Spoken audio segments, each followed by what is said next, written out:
샬롬, 2025년 10월 22일 수요일 읽는 큐티 29일 차입니다. 그것을 알게 하리라 라는 제목으로 사도행전 17장 16절로 34절 말씀입니다.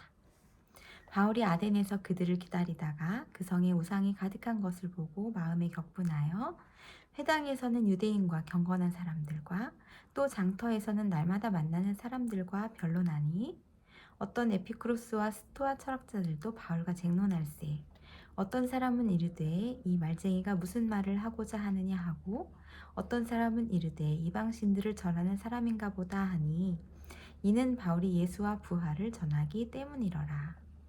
그를 붙들어 아레오바고로 가며 말하기를 네가 말하는 이 새로운 가르침이 무엇인지 우리가 알 수 있겠느냐.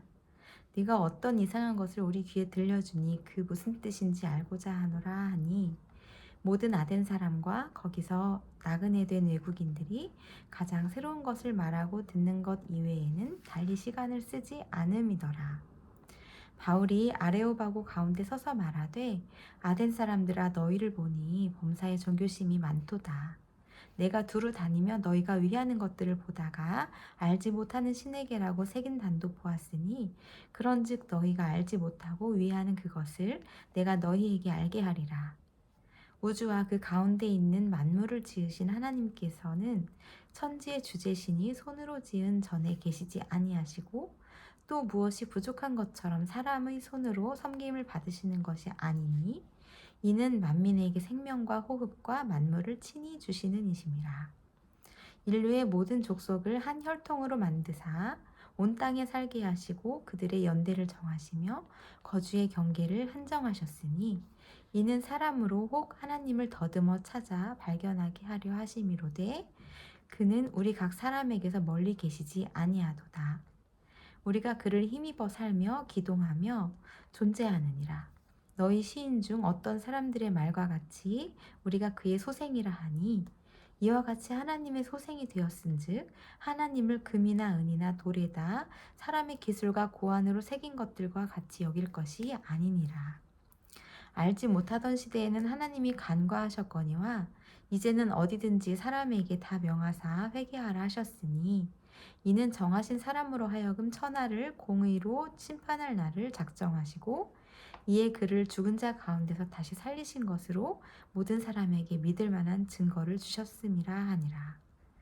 그들이 죽은 자의 부활을 듣고 어떤 사람은 조롱도 하고 어떤 사람은 이 일에 대하여 네 말을 다시 듣겠다 하니 이에 바울이 그들 가운데서 떠나매 몇 사람이 그를 가까이하여 믿으니 그 중에는 아레오바고 관리 디오누시오와 다말이라 하는 여자와 또 다른 사람들도 있었더라. 아멘. 본문 해설입니다. 바울은 아덴의 우상숭배 문화를 보고 격분합니다. 그의 이런 거룩한 분노는 곧 적극적인 전도로 이어집니다. 바울은 회당과 장터에서 다양한 사람을 만나 대화하고 특히 당시 지식인인 철학자들과도 토론합니다. 그의 복음 전파 사역은 단순한 의무감이 아닌 영혼을 향한 긍휼과 열정으로 가득했습니다. 하나님이 마음에 성령의 격분을 일으키실 때 성도는 그저 비판하는 것에 그치지 않고 영혼을 구원하려는 열정과 긍휼로 나아가야 합니다. 바울은 먼저 청중의 종교심을 인정하며 지혜롭게 접근합니다. 그리고 그들이 알지 못하는 참 하나님을 소개합니다. 창조주 하나님, 생명의 근원이신 하나님, 그리고 모든 민족의 역사를 주관하시는 하나님을 소개하며 인간이 하나님의 형상대로 지어진 존재임을 강조합니다. 이처럼 우리도 복음을 전할 때 하나님의 상대방의 신념과 문화를 존중하는 자세로 접근해야 합니다. 하나님의 진리를 지혜롭게 전해야 합니다. 바울은 마지막으로 하나님의 심판과 회개의 필요성을 선포합니다. 예수님의 부활은 하나님의 심판을 확증하는 강력한 증거였습니다. 이에 청중의 반응은 다양합니다. 어떤 이들은 조롱하고 어떤 이들은 관심을 보이며